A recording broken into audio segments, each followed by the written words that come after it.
Sudhagad education सोसायटीचे पूर्व प्राथमिक, प्राथमिक, माध्यमिक व उच्च माध्यमिक विद्यालय कळंबोली, मराठी, हिंदी. नमस्कार विद्यार्थी मित्रांनो, आपण पुनश्च आपल्या सुधागड एज्युकेशन सोसायटी कळंबोलीच्या इयत्ता 12वी कला विज्ञान ऑनलाईन मार्गदर्शन वर्गासाठी या ठिकाणी आलोत. मागच्या पिरियडला आपण आपल्या विषयाच्या म्हणजे भूगोल अभ्यासक्रमाच्या लोकसंख्येचं संघटन किंवा लोकसंख्येची संरचना याचे 2 घटक बघितले होते. त्यानंतर लोकसंख्या संरचनेतील किंवा लोकसंख्या संसाधनातील गुणात्मक घटकांमधला वयरचना, लिंगरचना हे 2 घटक आपण अगोदरच्या पिरियडला मागच्या तासाला संपवले होते. आता त्यातलाच तिसरा पाठ साक्षरता आणि शिक्षण, व्यावसायिक लोकसंख्येची व्यावसायिक रचना आणि लोकसंख्येची ग्रामीण आणि शहरी रचना या 3 संघटनांचा किंवा 3 घटकांचा अभ्यास आज आपल्याला करायचा आहे. यामध्ये पहिला आपण बघूया साक्षरता आणि शिक्षण. यात असं म्हटलेलं आहे, साक्षरता ही भाषेवर अवलंबून असते. साक्षरता हे शिक्षणाचं एक माध्यम आहे. भाषा हे संपर्काचं साधन आहे. भाषा हे संपर्काचं साधन तर साक्षरतेचं माध्यम पण आहे. भाषेला प्रामुख्याने आपण एकमेकांशी जेव्हा संपर्क करतो तेव्हा कोणत्या ना कोणत्या भाषेतून करतो. मग ती उपभाषा असेल, बोलीभाषा असेल, कुठल्याही प्रकारचं संपर्काचं भाषा असेल, त्या भाषेतून आपण समोरच्याशी संपर्क करतो, समोरच्याशी बोलतो. समोरच्याला आपलं बोललेलं कळेल, आपलं बोललेलं समजेल अशा पद्धतीची भाषा आपण त्याच्याशी बोलतो, किंवा आपलं बोललेलं समोरच्याला समजेल अशाच पद्धतीने आपण भाषा आपल्या परंपरागत जी भाषा असेल त्या भाषेचा वापर करतो. म्हणजेच काय करतो, आपण दुसऱ्याशी संपर्क करायचा असेल तर भाषा वापरतो. मग भाषेद्वारा संपर्क केला जातो आणि वेगवेगळ्या भाषेतून पुस्तकं लिहिली जातात आणि ती पुस्तकं शैक्षणिक साहित्याच्या माध्यमातून शाळेत, प्रशालेत शिकवली जातात आणि त्यातून साक्षरता निर्माण होते. म्हणून असं म्हटलेलं आहे, भाषा हे संपर्काचं साधन आहे तर भाषा हे साक्षरतेचं माध्यम आहे. तिथूनच साक्षरता बळावते किंवा तिथूनच लोक साक्षर व्हायला लागतात. म्हणून भाषा संपर्काचं साधन असून साक्षरतेचं माध्यम आहे हे आपल्याला म्हणता येतं. आता लोकसंख्येची साक्षरता आणि लोकसंख्येची भाषा हे घटक लोकसंख्येच्या संघटनावर परिणाम करतात, लोकसंख्येच्या संरचनेवर परिणाम करतात. मग साक्षर जनता असेल तर तो देश पुढे जातो. साक्षरतेमुळे विविध प्रकारचं तंत्रज्ञान अवगत करता येते. साक्षरतेमुळे विविध प्रकारचं कौशल्य अवगत करता येतात. त्या कौशल्याच्या किंवा तंत्रज्ञानाच्या माध्यमातून विविध प्रकारचं संशोधन करता येतं आणि त्या संशोधनाच्या माध्यमातून देशाची अर्थव्यवस्था बळावू शकते. म्हणून साक्षरता हा एक लोकसंख्येचा गुणात्मक घटक आहे हे आपल्याला सांगता येतं. त्यानंतर भाषेच्या माध्यमातून त्या प्रांतात, त्या राज्यात, त्या देशात वेगवेगळ्या प्रकारची भाषा असते. त्या वेगवेगळ्या प्रकारच्या प्रशासकीय भाषेमध्ये तिथला राज्यकारभार चालतो, तिथली शासन भाषा असते. शासनाच्या दृष्टिकोनातून तिथला राज्यकारभार चालत असतो किंवा त्या देशाची उलाढाल होत असते. म्हणून त्या ठिकाणी असलेली जी शासकीय भाषा आहे, जिला त्या राज्यासाठी, त्या देशासाठी मान्यता दिलेली आहे, त्या भाषेतून संपूर्ण कारभार चालतो. आपण एक्झाम्पल देऊ शकतो, भारताची राष्ट्रभाषा हिंदी आहे, म्हणजे भारताचा बराचसा कारभार हिंदीतून चालतो. महाराष्ट्राची राज्यभाषा मराठी आहे. महाराष्ट्राचा राज्यकारभार बऱ्याच अंशी मराठीतून होत असतो. म्हणून भाषेला प्रशासनाच्या दृष्टिकोनातून देखील महत्त्व दिले जाते. भारताव्यतिरिक्त इतर देशांमध्ये सुद्धा त्या देशाची प्रशासकीय भाषा आहे, परंतु ही प्रशासकीय भाषा अवगत करण्याच्या आधी ती व्यक्ती साक्षर होणे गरजेचं आहे. आणि साक्षरता वाढली की त्या देशामधील कौशल्य किंवा बुद्धिमत्ता वाढत जाते, हे आपल्याला या ठिकाणी सांगता येते. या साक्षरतेची साधारणपणे व्याख्या अशी करता येते की ज्या व्यक्तीला लिहिता वाचता येते, सरळ ढोबळ मनाने आपण म्हणू शकतो, ज्या व्यक्तीला लिहिता वाचता येते किंवा गणिती प्रक्रिया करता येतात त्या व्यक्तीला साक्षर म्हणतात. म्हणजे लिहिता वाचता येणे म्हणजेच ती व्यक्ती साक्षर. थोडक्यात ज्याला लिहिता वाचता येते, गणिती क्रिया करता येते, ती व्यक्ती म्हणजे साक्षर व्यक्ती. आता लिहिणे वाचणे ह्या प्रक्रिया शाळेतून प्रशालेतून वेगवेगळ्या शिक्षणाच्या माध्यमातून शिकवल्या जातात आणि त्यातून लिखाण वाचन ह्या गोष्टी करता येतात. आता गणिती क्रिया म्हणजे साधारणपणे एका संख्येतून दुसरी संख्या वजा करणे, मायनस करणे, एका संख्येत दुसरी संख्या प्लस करणे वगैरे वगैरे. म्हणजे प्लस मायनस गुणाकार भागाकार अशा पद्धतीची सर्वसाधारण गणिती प्रक्रिया असते. या गणितामध्ये अंकगणिताला सुरुवातीपासूनच महत्त्व दिलं गेलं, म्हणून अंकशास्त्र हे त्या देशाच्या साक्षरता वाढीमध्ये महत्त्वाची मानली जाते. काही देशामध्ये काही भागामध्ये जिथं शिक्षण पोहोचलेलंच नाही, तेथील व्यक्ती निरक्षर आहेत, म्हणजे त्यांना लिहिता येत नाही वाचता येत नाही, मात्र ते जे व्यवहार करतात त्या व्यवहाराच्या दृष्टिकोनातून त्यांना गणित जमतेही, म्हणजे गणिती क्रिया ते करतात. म्हणजे साक्षर झाल्यानंतरच गणिती क्रिया येते किंवा जमते असं नाही, तर गणिती क्रिया निरक्षर लोकांना देखील वेगवेगळ्या माध्यमातून येते. फक्त त्याला लिहिता वाचता आलं पाहिजे असंच नाही, किंवा अंक लिहिला पाहिजे मग तो मायनस केला पाहिजे प्लस केला पाहिजे असं काय नाही. ते मनाने सुद्धा गणिती क्रिया करतात. तरीसुद्धा लिहिता वाचता येणे, गणिती क्रिया करता येणे अशा व्यक्तीला साक्षर असे म्हटले जाते, साक्षरता असे म्हटले जाते. अशी ढोबळ मनाने प्रामुख्याने साक्षरतेची व्याख्या आपल्याला करता येते. ही व्याख्या सर्व देशांमध्ये अशीच्या अशी नाही. संपूर्ण पृथ्वीच्या पाठीवर जेवढे देश आहेत, साधारण आपण 242 देशांचा उल्लेख करतो. काही पुस्तकांमध्ये 237 देश असं दिलेलं आहे, काही ठिकाणी 272 देश असं दिलेलं आहे. गुगलच्या नेटवर्कमध्ये 232 असा आकडा दिलेला आहे. म्हणजे देशांची संख्या ॲक्च्युअल किती, पृथ्वीवर ॲक्च्युअल किती देश आहेत, किती भूखंड आहेत, हे संपूर्ण जगाला सांगणे तसं कठीणच आहे. कारण काही ठिकाणी 237, काही ठिकाणी 242, 272 असे वेगवेगळे अंक आहेत, वेगवेगळे आकडे आहेत. तरी काही देशांमध्ये ही व्याख्या अशीच्या अशी नाही. तर असं म्हटलेलं आहे देशनिहाय ही व्याख्या बदलते. विकसित देशांमध्ये कमीत कमी 13व्या वर्षापासून, मी मागील तासिकेमध्ये सांगितलं, कमीत कमी 13व्या वर्षापासूनच विद्यार्थी तिथं किमान कौशल्य शिक्षण घेतात. किमान कौशल्याच्या आधारे विविध प्रकारचं संशोधन देखील करतात आणि ते संशोधन करत असताना देशाच्या कामी येईल अशा पद्धतीने काम करतात. मग तिथल्या व्यक्तींना, तिथल्या कुशल व्यक्तींना साक्षर म्हटलं जातं. विकसनशील देशांमध्ये लिहिता वाचता येणे, शाळेच्या माध्यमातून विविध माध्यमातून लिहिता वाचता येणे, गणिती प्रक्रिया करणे, त्याला साक्षर म्हणतात. अविकसित देशांमध्ये याच्यापेक्षा पलीकडे काहीतरी असेल, याच्यापेक्षा वेगळं काहीतरी असेल. सांगायचा मुद्दा आहे, साक्षरतेची ही जी व्याख्या दिलेली आहे ही अशीच्या अशी संपूर्ण जगात वापरली जात नाही. म्हणजे देशनिहाय, देशानुसार ती बदलत जाते, हे आपल्याला या ठिकाणी सांगता येतं. आणि या व्याख्येनुसार साक्षर व्यक्ती आणि त्या साक्षर व्यक्तींची संख्या आणि त्या संख्येचा लोकसंख्येच्या संघटनावर प्रामुख्याने परिणाम होतो. म्हणून साक्षरतेचा लोकसंख्या संरचनेवर किंवा लोकसंख्येच्या रचनेवर, लोकसंख्येच्या संघटनावर परिणाम होतो, हे आपल्याला सांगता येते. त्यानंतर एक एक्झाम्पल दिलेलं आहे.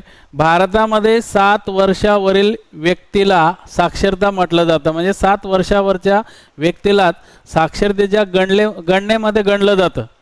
म्हणजे 7 वर्षावरची व्यक्ती साक्षर आहे असं समजलं जातं. कारण पूर्वीचा जो काळ होता, इथून मागं 20-25 वर्षापूर्वीचा, त्यावेळेस काहीतरी 6व्या वर्षी पहिल्या इयत्तेत विद्यार्थ्याचं नाव टाकलं जायचं. 6व्या वर्षी. आणि मग तो 7व्या वर्षी दुसरीत जाईपर्यंत त्याला काहीतरी म्हणजे स्वतःचं नाव वगैरे असं काहीतरी लिहिता बोलता येत होतं किंवा लिहिता वाचता येत होतं. तो साक्षरतेत गणला जायचा. अलीकडच्या म्हणजे साधारणपणे 20वं शतक संपल्यानंतर 20व्या शतकाच्या साधारणतः शेवटच्या टप्प्यामध्ये पार ते 2.5 वर्षापासून किंवा 3 वर्षापासूनच तो बालक किंवा तो विद्यार्थी नर्सरीला किंवा ज्याला आपण म्हणतो एकदम प्री प्रायमरीला ॲडमिशन घेतो. म्हणजे 3ऱ्या 4थ्या वर्षीच तो साक्षर होतो असा अलीकडे अर्थ काढला जातो. म्हणजे 21व्या शतकात जसं आपण पाऊल ठेवलं तसं ही साक्षरतेची जी कन्सेप्ट आहे आपल्या देशातली म्हणजे भारतातली ही बदलत चालली. म्हणजे आज 3.5 ते 4 वर्षाची व्यक्ती साक्षरतेच्या गणनेसाठी गणली जाऊ शकते. म्हणजे ही कन्सेप्ट 20व्या शतकातली तशीच्या तशी आता राहिलेली नसावी. म्हणजे आता 4थ्या वर्षीसुद्धा तो बालक किंवा तो अर्भक तो विद्यार्थी साक्षर होऊ शकतो किंवा साक्षरतेच्या गणतीमध्ये येऊ शकतो, त्याला गणलं जाऊ शकतं. म्हणून आता कमी वयातील बालके कमी वयातील अर्भके यात आले म्हणजे त्या देशातली काय वाढली? साक्षरता वाढली.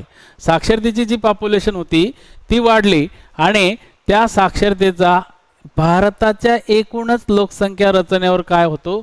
परिणाम होत असतो. म्हणून आपण जनरली म्हणतो भारत हा बुद्धिमानांचा देश आहे. भारतामध्ये जेवढी बुद्धिमत्ता किंवा बौद्धिक कौशल्य आहे तेवढं जगात कुठल्याही देशात नाही. परंतु ती दुसरीकडे वाहून गेलेले, दुसरीकडे निघून गेलेले. त्यात भारतात हे 7 वर्षापेक्षा कमीच्या व्यक्तीसुद्धा साक्षरतेमध्ये येतात. म्हणून भारताचं संघटन, भारताचं लोकसंख्येचं संघटन हे बदलत चाललेलं आहे. भविष्यकाळामध्ये अजून यापेक्षा वेगळं असू शकतं हे आपल्याला या ठिकाणी सांगता येते. त्यानंतर साक्षरता आणि शिक्षण, मी तुम्हाला अगोदरच म्हटलं शिक्षण घेतल्यावरच ती व्यक्ती साक्षर होते. कशाच्या बाबतीत? लिहिण्या वाचण्याच्या बाबतीत. परंतु काही प्रदेश असे आहेत जिथं शिक्षण पोहोचलेलं नाही तरीसुद्धा तिथल्या लोकांना गणित समजतं किंवा गणिती प्रक्रिया करता येते. कारण दररोजचा दैनंदिनचा त्यांचा जो व्यवहार असतो तो व्यवहार करता येतो. याचा अर्थ त्यांना गणिती क्रिया येते, परंतु ते साक्षर नाहीत, कागदावर नाहीत, कागदावर ते साक्षर नाहीत. म्हणून साक्षरता आणि शिक्षण या दोन्ही कन्सेप्ट एकमेकांशी संबंधित आहेत, एकमेकांशी जवळचा यांचा संबंध येतो. साक्षरतेची लोकसंख्येतली साक्षरता जसजशी वाढत जाते तसतसा आर्थिक क्रिया, सामाजिक क्रिया यांचा विकास होत जातो. म्हणजे ज्या देशामध्ये लोकसंख्येचं साक्षरतेचं प्रमाण वाढत जाते तो देश आर्थिकदृष्ट्या सबल होत जातो. त्या देशाचा समाज बदलतो, समाज व्यवस्था बदलतो, प्रामुख्याने आर्थिक आणि सामाजिक विकास होतो. साक्षरतेचं लोकसंख्येमधलं साक्षरतेचं प्रमाण वाढल्यानंतर त्या देशातील आर्थिक आणि सामाजिक विकास बदलतो. आर्थिक सामाजिक विकास बदलला की त्याचा एकूण प्रभाव देशावर पडतो, देशावर एकूण प्रभाव पडतो आणि देश पुढे जातो. म्हणजे आर्थिकदृष्ट्या अर्थव्यवस्था सबळ झाली की कुठले उद्योगधंदे काहीतरी यंत्र सामग्री वगैरे खरेदी करता येते, समाज रचना बदलते, समाजाची रचना बदलते. आर्थिक विकास आणि सामाजिक विकास झाला की त्याचा प्रभाव एकूण देशाच्या विकासावर होतो. एकूण देश विकासाकडे जातो. म्हणजेच काय? विकसित होतो, विकसित होत जातो. मग काही भाग विकसित होत जातात, काही भागावर याचा प्रभाव जास्त पडतो. काही ठिकाणी देशप्रेम यामुळे लोक जास्त प्रभाव टाकतात, काही ठिकाणी देशाची काही कोणाला पडलेली नसते, अशा ठिकाणी उगा नुसता प्रभाव पाळायचा म्हणून पडतो किंवा समाज रचना बदलायची म्हणून बदलते, अर्थव्यवस्था बदलते, परंतु ती वेगळ्या पद्धतीने बदलते. असं सगळं काही या ठिकाणी या लोकसंख्येच्या साक्षरतेतल्या प्रमाणातला आर्थिक आणि सामाजिक विकास हा देशाच्या विकासावर मोठ्या प्रमाणावर प्रभाव टाकतो. ह्या प्रभावामुळे काय काय होतं? देशावर या आर्थिक सामाजिक विकासाचा प्रभाव पडल्यानंतर त्याचा थेट संबंध हा वेगवेगळ्या घटकांवरती येतो. म्हणजे साक्षरतेचा प्रभाव पडल्यानंतर लोकांचं राहणीमान बदलते. जसं आपण म्हणतो पूर्वीचं राहणीमान, पूर्वीचं लोकांचे वेशभूषा, केशभूषा वगैरे त्यांचं राहणीमान बदलतं. म्हणजे पूर्वी जशा पद्धतीने पोशाख होता त्या पोशाखामध्ये बदल झाला. त्यानंतर स्त्रियांचा समाजातला दर्जा म्हणजे लोक जसे जसे साक्षर होत गेले तसतसं स्त्रीला समान दर्जा द्यायला लागले. स्त्रियांचं विवाह करण्याचं वय वाढत गेलं, स्त्रियांची काळजी घेण्यात आली, स्त्रियांना महत्त्व दिलं गेलं, स्त्रियांना विविध भागामध्ये आरक्षण दिलं गेलं. समाजामध्ये त्यांना पूर्वी जो कनिष्ठ दर्जा दिला जायचा तो आता उच्च दर्जा दिला जातो. म्हणजे स्त्री पुरुष समानता मानली जाते. कशामुळे झालं हे? साक्षरतेच्या विकासामुळे, साक्षरतेच्या प्रभावामुळे. स्त्रियांना समजून घेणे, स्त्रियांना समान दर्जा देणे या गोष्टी विकसित होत गेल्यात. म्हणजे आर्थिक सामाजिक विकासाचा प्रभाव स्त्रियांवरती देखील, स्त्री पॉप्युलेशनवरती देखील पडलेला आहे हे आपल्याला सांगता येतं. स्त्रियांकडे समाजाचा बघण्याचा दृष्टिकोन बदलला. स्त्रिया देखील पुरुषांच्या खांद्याला खांदा लावून काम करायला लागले. स्त्रिया देखील राजकारण असो, राजकीय घटक असो, सामाजिक घटक असो, अजून कुठलेही घटक असो, शिक्षणाच्या बाबतीत असो किंवा विविध वैद्यकीय सुविधांमध्ये असो, विविध IT सुविधांमध्ये असो, स्त्रिया देखील काम करायला लागल्यात. आणि या महिला एकूण देशाच्या विकासामध्ये हातभार लावायला लागल्यात. एवढा मोठा प्रभाव पडला. म्हणून 21व्या शतकापासूनच स्त्रियांचा समाजातील दर्जा वाढत गेला. त्यानंतर तिसरा घटक आहे शैक्षणिक सुविधा. उपलब्ध शैक्षणिक सुविधा ज्या आहेत त्यांच्यावरती प्रभाव पडला, त्या वाढल्यात, त्याच्यामध्ये सुधार झाला. हे जसं आपण म्हणतो पूर्वी पाटी पेन्सिल होती, पाटी खडू, त्यानंतर पेन आणि वही आली, त्यानंतर विविध प्रकारचे माध्यमे आलेत, त्यानंतर कॉम्प्युटर्स आलेत, संगणक आलेत, अशा उच्च ज्याला आपण म्हणतो क्लास आलेत, EduComp आलेत, विविध प्रकारचे कॉमर्स, जिनस ह्या सुविधा आल्यात. आणि या सुविधांमुळे शिक्षणाचा दर्जा उंचावला. शैक्षणिक सुविधा ज्या होत्या त्यामध्ये बदल घडत गेला आणि शैक्षणिक सुविधा या वाढत गेल्या. या वाढल्यामुळे बुद्धिमत्ता किंवा कुशलता वाढली आणि त्याचा एकूण प्रभाव लोकसंख्येच्या साक्षरतेवर पडायला लागला. चौथा एक घटक आहे शासनाच्या धोरणावर प्रभाव पडणे. आता पूर्वी जनरली कसं होतं, जो राजा असायचे तर राजाच्या मागे सगळी प्रजा असायची. तसंच सुरुवातीच्या काळामध्ये जे शासन असायचे ते शासनाच्या मागे सगळी प्रजा असायची, सगळे रयत असायची. कालांतराने विविध माध्यमे आलीत, वर्तमानपत्र आलं, पुस्तकं आलीत, नियतकालिके आलीत, त्यानंतर दूरदर्शन आलं, दूरदर्शनानंतर कॉमर्स, जिनस तंत्र आलं. त्यामुळे टेलिव्हिजनचे विविध प्रकारच्या वाहिन्या वाढल्यात. त्या वाहिन्यांमुळे न्यूज चॅनल आलेत. न्यूज चॅनलमध्ये सरकारच्या कामावर टीका व्हायला लागली. सरकारचं एका बाजूने कौतुक देखील व्हायला लागलं, शासनाच्या धोरणाचं एका बाजूने टीका देखील व्हायला लागला. म्हणजे शासनाला सुधारणा करायला वाव मिळायला लागला. कशामुळे झालं हे? आर्थिक सामाजिक विकासाच्या प्रभावामुळे. म्हणजे शासनाने या समीक्षांना, या टीकांना सामोरं जाण्यासाठी विविध प्रकारच्या आपल्या धोरणामध्ये बदल केलेत. शासकीय धोरणं बदलायला लागलेत. फक्त आपल्या देशातच नाही तर जगातील असंख्य देशांमध्ये शासकीय धोरण बदलायला लागलेत. जनतेच्या मतानुसार शासन वेगवेगळ्या प्रकारचे नियम, वेगवेगळ्या प्रकारचे विविध प्रकारचे अटी शर्ती वगैरे असं जे काय असेल या निर्माण करू लागलेत. आणि शासनासोबत, शासकीय घटकांसोबत राजकीय किंवा पब्लिकचा देखील विकास व्हायला लागला. म्हणजेच आर्थिक सामाजिक विकासाचा प्रभाव या 4 घटकांमध्ये पडला. आणि हे 4ही घटकांमध्ये आपल्याला पार आपल्या शेजारी सुद्धा बदल झालेला दिसतो. लोकांचं राहणीमानामध्ये बदल झालेला दिसतो, स्त्रियांना दर्जामध्ये बदल झालेला दिसतो, शिक्षण सुविधामध्ये बदल झालेला दिसतो, शासकीय धोरणामध्ये. म्हणजे आपण जिथं राहतो तिथं आपल्या आजूबाजूला देखील हे बदल आपल्याला जाणवतात. कशामुळे? साक्षरतेमुळे, साक्षरतेच्या आर्थिक सामाजिक विकासामुळे. हे साक्षरतेच्या बाबतीत एक वाक्य म्हटलेलं आहे, साक्षरता हे आर्थिक विकासाचं कारण आहे. म्हणजे जसं मी तुम्हाला सांगितलं, आर्थिक विकासाचं कारण, साक्षरतेमुळे आर्थिक विकास साधला जातो. जनरली आपण म्हणतो आपल्या देशातल्या केरळ राज्यामध्ये 100% साक्षरता आहे. पण केरळची अर्थव्यवस्था जी आहे ती पर्यटनावर आधारलेली. पर्यटन नुसतंच पर्यटन नाही तर पर्यटनाच्या सुविधा त्यांनी निर्माण केल्यात. पर्यटनाच्या तिथपर्यंत पोहोचण्यासाठी रस्ते किंवा तिथं बांधकाम करणे अशा पद्धतीच्या सुविधा द्यायला लागल्यात. म्हणून त्यांचा आर्थिक विकास झाला. म्हणजे काय? साक्षरतेमुळे आर्थिक विकास होतो. आणि साक्षरतेमुळे आर्थिक परिणामसुद्धा होतात. म्हणजे काही ठिकाणी पर्यटनाचे विविध प्रकारच्या सुविधा निर्माण करून दिल्या तर अर्थव्यवस्था बळकट होते. म्हणजे अर्थव्यवस्था याच्यामुळे बळकट होते, हा साक्षरतेचा परिणाम आहे. हा साक्षरतेचा परिणाम आहे. मग विविध ठिकाणी शासकीय दृष्टिकोनातून पर्यटन स्थळे निर्माण करणे, विविध ठिकाणी नैसर्गिक दृष्टिकोनातून पर्यटन स्थळे निर्माण होणे. आता काही ठिकाणी आपण बघतो विविध धबधबे आहेत, त्या धबधब्यांवर विविध लोक पावसाळ्यामध्ये भेटी द्यायला जातात, परंतु शासनाचा तिथं काही संबंध नाही. शासनाने तिथं सुविधा पुरवल्या नाही. लोक कोणत्याही माध्यमातून गवतातून चालत जातील किंवा कुठून चालत जातील, कोणत्याही माध्यमातून जातात. शासनाने तिथे सुधारणा केलेलं नाही म्हणून, आणि तिथं इन्कम पण काय नाही. परंतु शासनाने जिथं बांधकाम केलेलं आहे, समजा आपण म्हणतो सरदार वल्लभभाई पटेलचा पुतळा, त्या ठिकाणी केलेली सुविधा, नर्मदा डॅम, असे जे प्रकल्प आहेत शासनाने लक्ष देऊन तयार केलेले, तिथं मात्र मोठ्या प्रमाणावर आर्थिक विकास होतो, तिथं मोठ्या प्रमाणावर पैसा सरकारला मिळतो. म्हणून म्हटलेलं आहे हा घटक, साक्षरता हा घटक आर्थिक विकासाचं कारण पण आहे आणि आर्थिक विकासावर परिणाम करणारा घटक सुद्धा आहे, हे आपल्याला यात सांगता येते.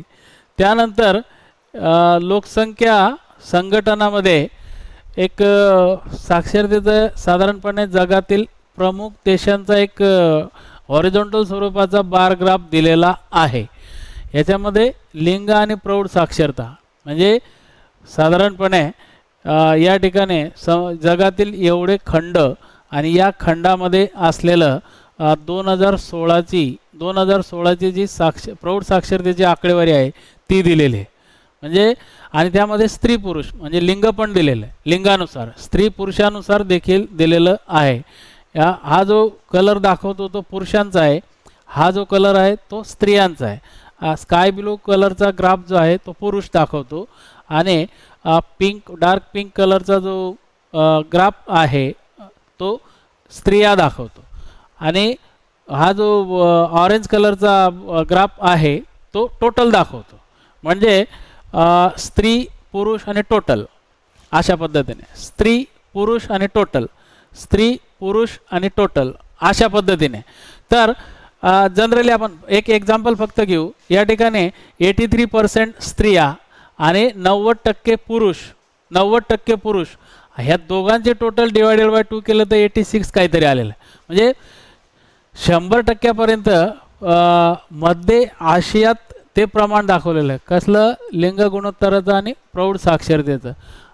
आणि युरोप, उत्तर अमेरिका, पूर्व आग्नेय आशिया वेगवेगळ्या भागामध्ये खंडणी आहे, वेगवेगळ्या भागामध्ये ते वेगवेगळे प्रमाण दिसते किंवा वेगवेगळे प्रमाण दाखवलेलं आहे. याच डायग्रामसाठी याच ग्राफखाली प्रश्न दिलेले आहेत. कोणत्या प्रदेशाचा साक्षरता दर सर्वात जास्त, कोणत्या प्रदेशाचा साक्षरता दर सर्वात कमी, स्त्री साक्षरतेचं प्रमाण कोणत्या प्रदेशात पुरुषांपेक्षा जास्त आहे. म्हणजे हा जो कलर आहे स्त्रियांसाठी दिलेला, हा पुरुषांपेक्षा जिथं जास्त आहे साधारणतः ह्या ग्रुपमध्ये तिथं प्रमाण त्याचं जास्त आहे. अशा पद्धतीने या साक्षरता आलेखाच्या माध्यमातून आपल्याला त्या प्रश्नांची उत्तरे देता येऊ शकतात. याच प्रौढ साक्षरतेचा एवढा यामध्ये संबंध दिलेला नाही, तरी अभ्यासासाठी हा ग्राफ आपल्याला दिलेला आहे.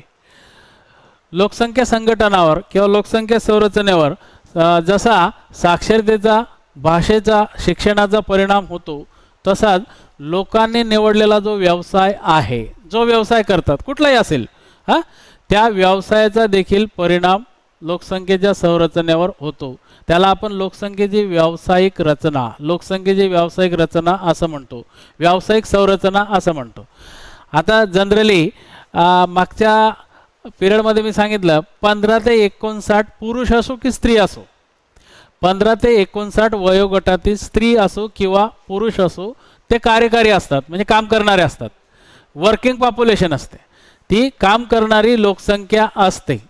15 ते 59 वयोगटातील स्त्री पुरुष हे कामकरी लोकसंख्येमध्ये येतात, कामकरी गटामध्ये येत असतात.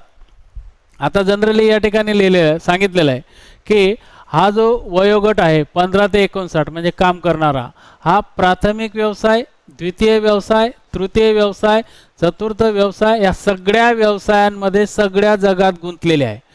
सगळ्या प्राथमिक, द्वितीय, तृतीय, चतुर्थ व्यवसायामध्ये 15 ते 59 वयोगटातील स्त्री पुरुष गुंतलेले आहेत. म्हणजे या गटातले स्त्री पुरुष हे वर्किंग पॉप्युलेशन आहेत.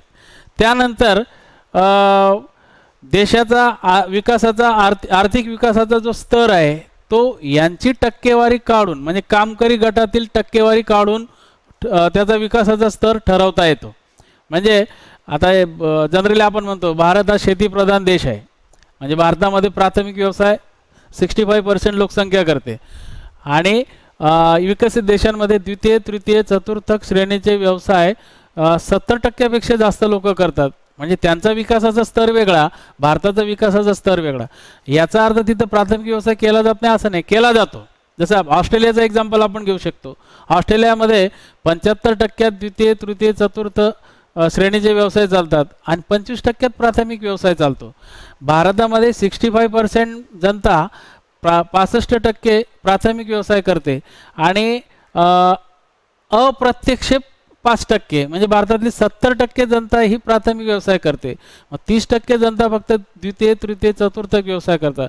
म्हणजे ऑस्ट्रेलिया आणि भारत याची कंपॅरिझन आपण केली तर ऑस्ट्रेलियापेक्षा भारत हा द्वितीय, तृतीय, चतुर्थ व्यवसायामध्ये कितीतरी पटीने मागे आहे. हे आपल्याला या ठिकाणी सांगता येतं. म्हणजे ऑस्ट्रेलियाचा आर्थिक विकासाची लेवल वेगळी, भारताची आर्थिक विकासाची लेवल वेगळी, हे आपल्याला यावरून सांगता येते. साधारणपणे याचं कारण असतं विकसित देशामध्ये औद्योगिक सुविधा आणि पायाभूत सुविधा मजबूत असतात, मोठ्या प्रमाणावर असतात. औद्योगिकदृष्ट्या विकसित देश हे विकसित असतात आणि त्यांच्या विकासासाठी जो बेस आहे, प्रत्येक गोष्टीचा पाया जो आहे तो पाया मजबूत असतो, म्हणून ते देश विकसित होतात. ह्याच विकसित देशांमध्ये द्वितीय, तृतीय, चतुर्थ व्यवसाय जास्त प्रमाणात केले जातात. जसं मी सांगितलं, प्राथमिक व्यवसाय कमी प्रमाणात आणि द्वितीय, तृतीय, चतुर्थ व्यवसाय जास्त प्रमाणात. म्हणजे औद्योगिक विभाग म्हणजे काय, कारखानदारी म्हणजे द्वितीय व्यवसाय, बरोबर. औद्योगिक विभागातून म्हणजे कारखानदारीतून जो माल बाहेर येतो तो वेगवेगळ्या ठिकाणी डेव्हलप करणारे जे लोक असतात ते तृतीय व्यवसाय, तृतीय सेवेमध्ये येतात. आणि जे टेक्निक म्हणजे मशीन तयार करायचं किंवा मशिनीसाठी जे कुशलता वापरायची तो ज्ञानाधिष्ठित, त्याला आपण चतुर्थ व्यवसाय म्हणतो. म्हणजे हे व्यवसाय विकसित देशांमध्ये जास्त चालतात, म्हणून औद्योगिकरण आणि मोठ्या प्रमाणावर विकास त्या देशांचा साधला जातो. याचे ऑपोजिट कृषी प्रधान देश, जसं मी सांगितलं तुम्हाला भारताचं एक्झाम्पल, कृषी प्रधान देशमध्ये जी कार्यशील काम करणारी जी लोकसंख्या आहे ती जास्तीत जास्त प्राथमिक व्यवसायामध्ये गुंतलेली असते. 65 ते 70%. 65 ही प्रत्यक्ष शेती व्यवसाय करते आणि 5% अप्रत्यक्षरित्या शेती व्यवसाय करतात. म्हणून कार्यशील लोकसंख्या जी आहे कृषी प्रधान देशातली ती प्राथमिक व्यवसाय जास्त प्रमाणात गुंतलेली आहे. म्हणून त्यांचा आर्थिक विकास आणि आपला आर्थिक विकास किंवा कृषी प्रधान देशांचा आर्थिक विकास आणि विकसित देशांचा आर्थिक विकास हा वेगवेगळ्या पद्धतीने होत असतो. ह्याच व्यावसायिक संरचनेचा काय होतो, देशाच्या व्यावसायिक रचनेवर, लोकसंख्येच्या व्यावसायिक रचनेवर साधारणपणे परिणाम होत असतो. हे आपल्याला इथं सांगता येतं. त्यानंतर याच्यासाठी एक तक्ता दिलेला आहे, वर्ष दिलेलं आहे 1901 पासून ते 2011 पर्यंत. अ भाग प्राथमिक श्रेणी व्यवसाय, ब भाग द्वितीय श्रेणी व्यवसाय, ई भाग तृतीय श्रेणी व्यवसाय, 3 श्रेणीतले व्यवसाय दिलेले आहेत. प्राथमिक श्रेणीमध्ये शेतकरी, शेतमजूर, पशुधन, वनसंकलन, मासेमारी, खाणकाम एवढे व्यवसाय येतात. यांची त्या वर्षातली टक्केवारी दिलेली आहे. एक जस्ट एक्झाम्पल फक्त मी घेतो. 1901 मध्ये 50.6 म्हणजे 51% शेतकरी होते. 51 मध्ये ते 10 वर्षांनी 50%वर आले, म्हणजे 0.6% कमी झालेत. 61 मध्ये वाढलेत, 71 मध्ये खूप कमी झालेत, 81 मध्ये अजून कमी झालेत, 91 मध्ये अजून कमी झालेत, 2001 मध्ये अजून कमी झालेत आणि 2011 मध्ये 26.4 म्हणजे 26% लोक शेतकरी आहेत असं आपण समजूया. 26% लोक शेतकरी आहेत. तसंच शेतमजूर 1901चा शेतमजूरचा टक्केवारी आणि 2011ची शेतमजूरची टक्केवारी ही 1901 पासून 2011 पर्यंत वाढत गेली आणि 2001 पर्यंत वाढत गेली आणि 2011 मध्ये पुन्हा कमी झाली. म्हणजेच काय, शैक्षणिक दर्जा वाढला अलीकडच्या 10 वर्षामध्ये. तसेच इतर वन्य पदार्थ गोळा करणे किंवा पशुपालन करणे, मासेमारी करणे त्याचं प्रमाण दिलेलं आहे. त्यानंतर खाणकाम व्यवसायात गुंतलेली 1901 पासूनची लोकसंख्या ते 2011 पर्यंतची लोकसंख्या अशी प्राथमिक सेवा देणारी किंवा प्राथमिक व्यवसाय करणारे, प्राथमिक व्यवसायामध्ये जे जे घटक येतात ते त्या घटकांमध्ये काम करणारी जी पॉप्युलेशन आहे ती 1901 ते 2011 म्हणजे साधारणतः 110 वर्षाच्या कालावधीमध्ये ही पॉप्युलेशन अशा पद्धतीने वाढत गेली किंवा कमी होत गेली. द्वितीय श्रेणी व्यवसायामध्ये उद्योगधंदे आणि बांधकाम व्यवसाय येतात. त्यात उद्योगधंद्यात 1901 पासून ते 2011 पर्यंत म्हणजे 1901 मध्ये 11.7 म्हणजे 12% लोकसंख्या द्वितीय व्यवसायात होती, उद्योगधंद्यामध्ये होती. ती आज 16.92 म्हणजे 17% आहे. म्हणजे याच्यामध्ये 5 ते 6% प्रमाण वाढलं. त्यानंतर बांधकाम व्यवसायामध्ये 0.8 होतं 1901ला, ते 2011 मध्ये 6.6 झालं म्हणजे कमी प्रमाण झालं. अशा पद्धतीने द्वितीय व्यवसाय उद्योग वाढत गेले आणि बांधकामाचं प्रमाण हे कमी कमी होत गेलेलं आहे. कशामुळे? जमिनीवर पसरणारं बांधकाम करण्यापेक्षा गगनचुंबी बांधकाम म्हणजे बहुमजली हे कमी जागेवरचं जास्त बांधकाम हे वाढलं, म्हणून ते पर्सेंटेज कमी कमी होत गेलेलं आहे.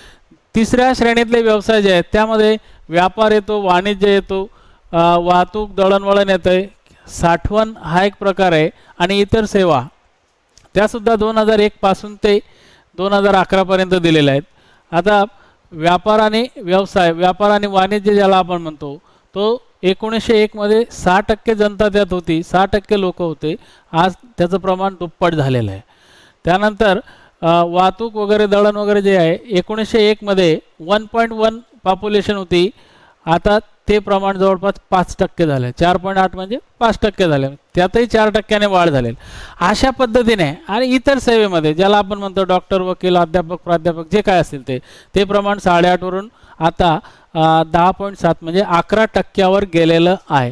म्हणजे या तक्त्यामध्ये प्राथमिक व्यवसायात येणारे व्यवसाय, द्वितीय व्यवसायात येणारे व्यवसाय, तृतीय व्यवसायात येणारे व्यवसाय आणि त्या व्यवसायामध्ये गुंतलेली कोणाची लोकसंख्या, भारताची लोकसंख्या किती प्रमाणात आहे तीच आपल्याला व्यावसायिक संरचनेमध्ये म्हणजे अशा पद्धतीची व्यावसायिक संरचना 2011 पर्यंत होती, आपल्याला हे या ठिकाणी यानुसार सांगता येते.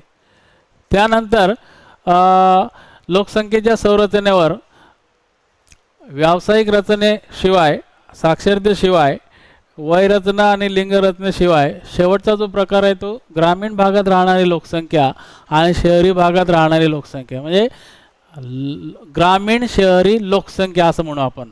लोकसंख्येची ग्रामीण शहरी विभागणी, साधारणपणे लोकसंख्येची ग्रामीण शहरी विभागणी असं त्याला म्हटलं जातं.